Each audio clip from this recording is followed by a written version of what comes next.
Hey everyone, it's me. Thanks for being here.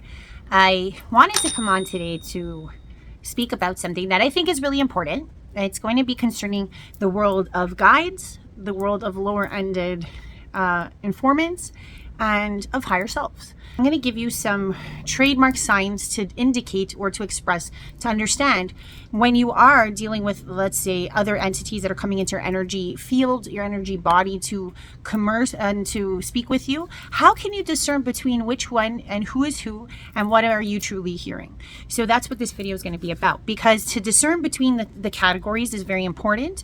I do have a lot of practical knowledge as I've been on this journey for many years.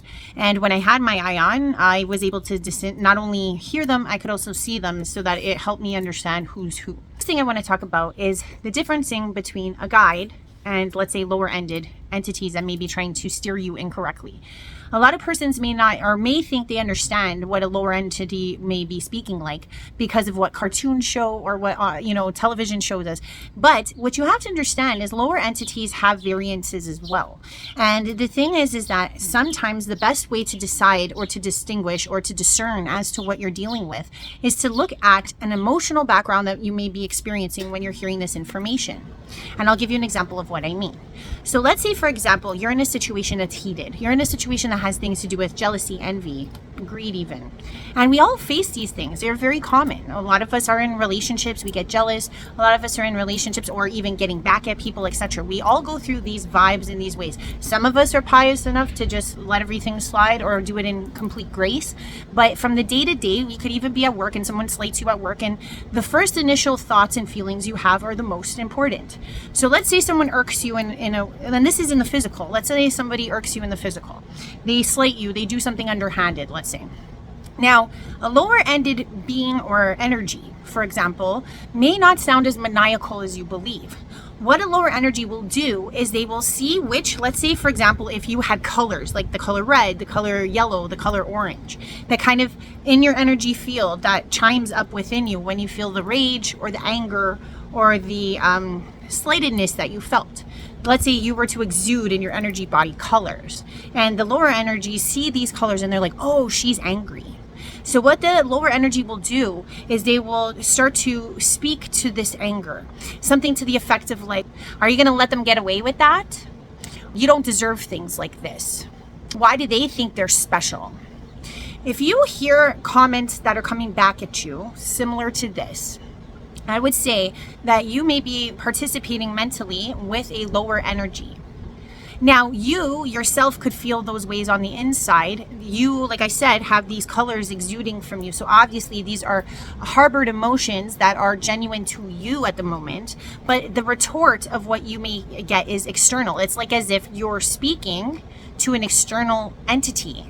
When you sit with your emotions and you're like, oh, this really sucks, right? That's you speaking. Ah, this really sucks. But when you hear a retort saying, oh, you don't deserve that, you have to pay attention to the word you, okay? Because if it was you speaking to yourself, or let's say your higher self, I won't go into that right now, all of the beings that you interact with will always retort back to saying the word you, because they are external. Pay attention to that. So if you notice that what you're interacting with is playing on those lower-ended emotions, know that that is a lower entity trying to get you engaged in these lower-ended emotions. It doesn't mean that you're rocking to the evil dark side. That's not what it is. We all have emotions that we have to process. Now, where you may realize is that on the other side, you have your guides, let's say your guardian angel, let's say your higher selves. And I'm going to discern what they all sound like so that it helps you out. Now, a guide and a guardian angel, I'll tell you the difference between the two. Now that we've discerned what the darker side sounds like, they will play into those lower-ended emotions, into the ego. You should try to steer clear. If you are hearing that retort back, steer clear of it. Try to, breathe and calm your mind. Now, with guardian angels and or your guides, these guys are a little more humanized, okay? Because a guardian angel, let's say, for example, if you have one, has been with you since the beginning. Guides can also be with you from the beginning, but sometimes guides are preset for certain points in your life to guide you in a certain, let's say, trajectory that you're facing at the moment. So let's say, for example, a guardian angel, if you are aware of yours, you might have like a very honest human banter with your guardian angel because they've been with you since the beginning. It's like a best friend. So they know your highs, your lows. They're never going to play on anything negative or lower ended when it comes to the emotions. They'll let you feel them. They'll let you understand them, but they'll always come from a very, I would say, median and balanced place. They're not going to play into it. The only thing a guardian angel may do is crack jokes. You know what I mean? About the fuzziness that human frailties provide us, meaning our emotions are so varied that a guardian angel that is with you from the beginning might crack jokes with you and be like, oh, is that joker still doing this? You know what I mean? Be like, forget about them. It's a joke. It's still trying to remind you that you're better. It's still trying to remind you that there's more than the lower ended emotions. It's trying to remind you that you'll get over it. So there's a positive upliftment from what a guardian angel is, depending on how strong your relationship is. Now, a guide, like I said, could be one that starts with you from the beginning, but usually guides tend to step into your life at different points of time, be it that they try to help you challenge your gifts. Like I remember in other videos, I've talked about our God-given gifts. And let's say, for example, you've tapped into these gifts, and let's say you're coming on this spiritual journey, you're going to need different teachers, different guiders at different points in time. It's like you wouldn't go to an English teacher to teach you how to swim. It's the same type of idea with your guides. Okay, so let's say, for example, you're somebody like, for example, I have a channeling capability, but that doesn't mean that all of you do too. You might have different challenges with your hands. You might be able to do Reiki. You might be able to be a healer in the sense of like linguistics, like you formulate a form of therapy. Maybe you're a speaker. Maybe you're an activist. There are different skills, right? But all of us have them, and as we walk out into our soul self, you'll notice that there's a different guide for different aptitudes that you're facing. So let's say it's to speak out. Let's say it's to speak, right? There's going to be a guide that you selected yourself, your soul selected before you came into this world. And you will be there for that set period of time with that guide. Now, let's say you master the speaking element. Let's say you get, let's say when a child gets on a bike, they learn how to ride the bike. The guide might dissipate. And what happens is that when you get to the next level, let's say the speaking brings you to another platitude of speaking, meaning activism, right? Then you'll notice another guide steps in, like that is better suited for helping you with activism. So guides can interchange and come in and come out and come in and come out of our lives.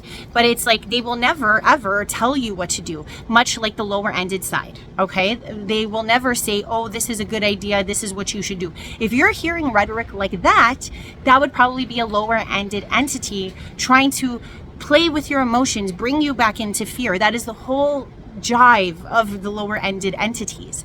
I don't like to put names on these because they vary, but their whole goal and their whole outset is to keep you in fear, to keep you paralyzed by doubt, and to keep you paralyzed by your emotions, to never overcome or to learn how to transmute or to learn to become as graceful as possible in your own right. And like I said, with the guardian angels, because they've been there with you, they will also be like that standard guide you always have. Now, I do want to make another point. If you don't feel like you can understand what guides are in this world, your waking life, you may understand if you're somebody who spends a lot of time going into the dream state, maybe journaling in your dream state, or maybe taking avid, it could even be recorded notes of what happens in your dream state.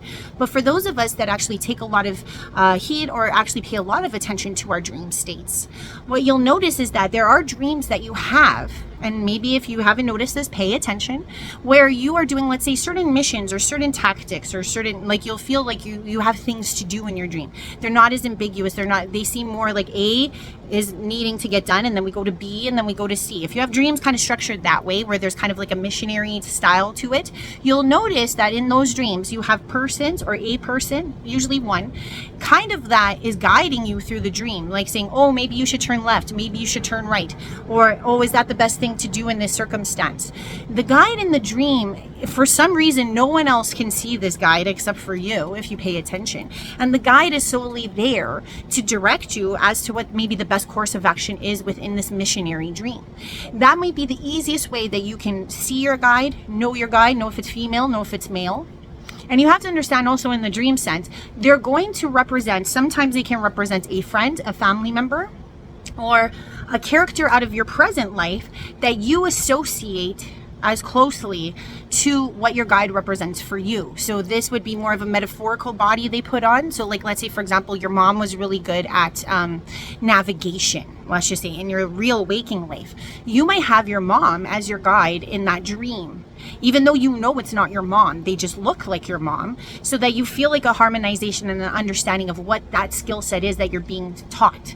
So if it's to do with navigation, how to find your way out of something, a maze in the dream, etc., they might use your mother as a, let's say, a cover or an actual like avatar within the dream to put you at ease, to make you understand what their skill set is to teach you. And that's another way that guides communicate with us in the dream state. And last but not least is our higher selves.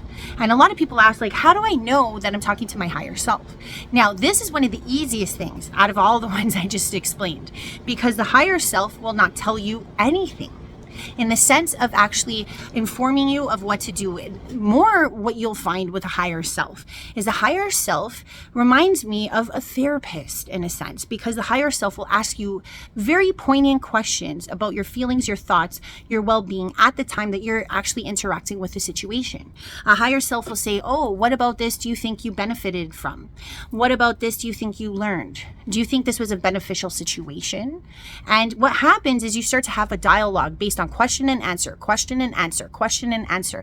That brings you kind of like breadcrumbing you to the final answer that you're looking for.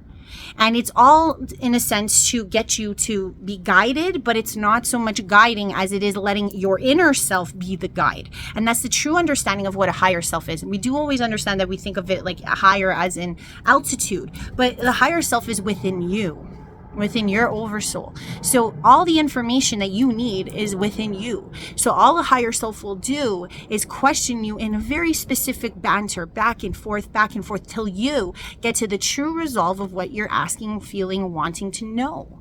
They're not going to ever say, oh, Joe, go do this.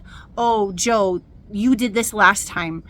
You know, this is what you should do now. There's never going to be a direction. There is never going to be a focus on what a should, a could, a would do.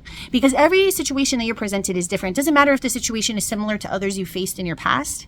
This situation that you're presented is in the now. So a higher self is always going to ask you questions, the right questions, to get you to the answer that you need. And they will always be posed in the form of a question. What about this do you feel safe about? What about this do you think you've learned? What about this makes you feel different this time? The answering when you're like, well, it feels different because of this. And then they'll go and ask you another question. Oh, so you feel it's different because of this situation? What about it makes you not feel safe? And it'll go back and forth and back and forth and back and forth. It's kind of like you're basically taking away all the sticks. Like, I don't know if you guys ever played that game where you put a bunch of sticks in and kerplunk, and then you put the marbles in and you take away the sticks, and then eventually all the marbles fall. But in this instance, the marbles are falling within you to make you understand your truest answer that resonates as strongly with your soul. It's to get you to understand your soul self. What would your soul do in this circumstance? The higher self is in a sense guiding through method of questionnaire. So I hope this helps, guys. These are the ways that you can discern what is a lower entity that may be trying to mess with me. What is a guide? How do I determine what a guide is? What is an angel? What is a guardian angel, if you should have one? And what is my higher self or higher selves, and how do they interact with me on the day-to-day? I hope this helps, guys. If you have any questions or concerns, or you feel a little differently, we're all here to share. This is just my perception. So please know that I don't act as if I am the end-all be-all, but I will say that I've had enough time in the astral and in the physical to kind of discern what's what. So if you do have any questions, feel free. I'm always up for that. And if you do need a higher self channeling, please come check me out at www.uphighhealing.com. I wish you guys all the best. Have a good one, guys. Love you lots. Bye for now.